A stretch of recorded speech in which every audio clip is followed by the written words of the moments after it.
చంద్రబాబు అంటేనే ఎన్నికలకు ముందు ఆయన గంగ, అధికారం దక్కిన తర్వాత మాత్రం ఆయన చంద్రముఖి. లకలక అంటూ పేదల రక్తాన్ని మాత్రమే తాగే చంద్రముఖి.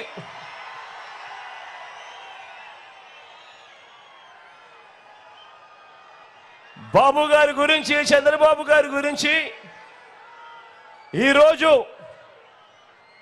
ఈ సిద్ధం సభకు వచ్చిన లక్షల మందితో కలిసి నేను కొన్ని నిజాలు తేల్చదలుచుకున్నా. ఈరోజు ఇక్కడ మీరు నేను జాయింట్గా ఓ ఫ్యాక్ట్ చెక్ చేద్దామా? ఓ నిజ నిర్ధారణ చేద్దామా? ఈ చంద్రబాబు గురించి ఎల్లో మీడియా అంటే ఆయన పచ్చ మీడియా అంటే ఆ ఈనాడు, ఆ ఆంధ్రజ్యోతి, ఆ టీవీ5 ఈ చెత్త మీడియా చేస్తా ఉన్న ప్రచారం ఏమిటి అనంటే, వాటిలో ఉన్న నిజాలేమిటి అనంటే, వాటిలో ఏది నిజం ఏది అబద్ధం ఒక్క విషయాన్ని మీ ముందు పెట్టి నిజాలు నిగ్గు తేలుద్దామా? మీరంతా కూడా రెడీనా అని అడుగుతా ఉన్నాను. వారు చెప్పే అబద్ధాలు, వారు చెప్పే మోసాలన్నీ కూడా ఈరోజు మీ కళ్ళ ఎదుట పెట్టి ఇద్దరం కలిసి జాయింట్గా నిజ నిర్ధారణ చేద్దామా అని అడుగుతా ఉన్నాను.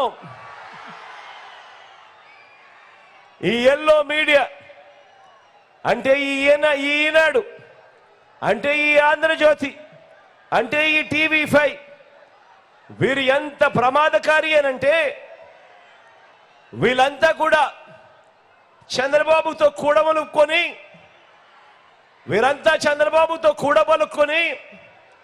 వీరంతా ఒక నిర్ణయానికి వస్తారు.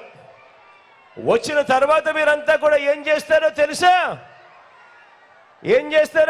అక్క? ఏం చేస్తారో తెలుసా అన్న? వీరంతా కలిసి ఒక గాడిదను తీసుకొస్తారు. ఒక గాడిదను తీసుకొచ్చి ఆ గాడిదను గుర్రం గుర్రం అంటూ పదే వీళ్ళంతా కూడా ఊదర కొడతారు. ఇది ఈ పచ్చ మీడియా చేసే కార్యక్రమం. ఇలాగే ఈ పచ్చ మీడియా, ఈ చంద్రబాబు వీళ్ళు చేస్తా ఉన్న కుట్ర రాజకీయాలు, మోసపు రాజకీయాలు, అబద్ధపు రాజకీయాలు గత 30 ఏళ్లుగా వీళ్ళంతా కూడా చేస్తూ వస్తూ ఉన్నారు. ఈ 30 ఏళ్లుగా ఏం చేస్తున్నారో, ఏం చేశారో, ఏం చేస్తున్నారో కూడా ఒకసారి గమనిస్తే కొన్ని విషయాలు మీ అందరితో కూడా పాలు పంచుకుంటా. ఈరోజు కొన్ని వాస్తవాలు మీ అందరి సమక్షంలో ఈ ఫ్యాక్ట్ చెక్ కార్యక్రమంలో ఈ విషయాలన్నీ కూడా తేల్చిపోవాలి.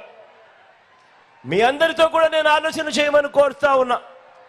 మొదటిది, వీళ్ళంతా ఎల్లో మీడియా, చంద్రబాబు వీళ్ళంతా కూడా భ్రమ కల్పిస్తూ ఉంటారు. జాబు రావాలి అని అంటే బాబు రావాలి అని చెప్పి వీళ్ళంతా కూడా భ్రమ కల్పిస్తూ ఉంటారు. మీ అందరికీ గుర్తుందా? 2014లో కూడా ఎన్నికలకు ముందు ఇదే మాదిరిగానే చెప్పారు. టీవీలలో ఎక్కడ చూసినా కూడా అడ్వర్టైజ్మెంట్లు ఇవే. జాబు రావాలి అని అంటే బాబు రావాలి అనే అడ్వర్టైజ్మెంటు.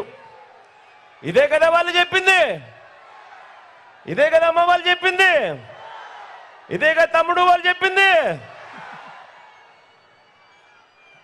మరి ఈ రోజున నేను ఇంత పెద్ద సిద్ధం సభలో అడుగుతా ఉన్నాను, మీ అందరి సమక్షంలో అడుగుతా ఉన్నాను. చంద్రబాబు అధికారంలోకి వచ్చాడు, ఎన్నిసార్లు వచ్చాడన్నా? ఎన్నిసార్లు వచ్చాడక్క? 3 సార్లు ముఖ్యమంత్రిగా అధికారంలోకి వచ్చాడు. 14 ఏళ్ళు ఆయన ముఖ్యమంత్రిగా పరిపాలన కూడా చేశాడు. మరి చంద్రబాబు అధికారంలోకి వచ్చి 3 సార్లు ముఖ్యమంత్రి అయి 14 ఏళ్ళు ఆయన ముఖ్యమంత్రిగా పరిపాలన చేసిన తర్వాత కూడా మరి మీ ఇంట్లో కానీ మీ ఇంటి చుట్టుపక్కల కానీ ఎవరికైనా చంద్రబాబు ఆయన హయాంలో గవర్నమెంట్ జాబ్ ఎవరికైనా వచ్చిందా అని అడుగుతా ఉన్నాను మీ అందరితో కూడా. వచ్చిందా అన్నా? వచ్చిందా తల్లి? 3 సార్లు ముఖ్యమంత్రి, 14 ఏళ్ళు ముఖ్యమంత్రిగా పరిపాలన చేసిన తర్వాత ఆయన హయాంలో మీకు కానీ మీ ఇంటి చుట్టుపక్కల కానీ ఎవరికైనా గవర్నమెంట్ జాబ్ వచ్చిందా అనంటే వచ్చింది అనే సమాధానం రాకుండా 2 చేతులు ఇలా పైకెత్తి రాలేదు రాలేదు రాలేదు రాలేదు రాలేదు అని చెప్పి మాటలు వినిపిస్తా ఉంటే మరి మీ జగన్ వచ్చిన తర్వాత మరి మీ బిడ్డ వచ్చిన తర్వాత మీ జగన్ రావటంతోనే ఏకంగా మీ గ్రామాలలోనే మీ ఇంటి పక్కనే మీ చుట్టుపక్కనే ఏకంగా ప్రతి గ్రామంలోనూ ఒక సచివాలయం తీసుకొని వచ్చి ఏకంగా ఆ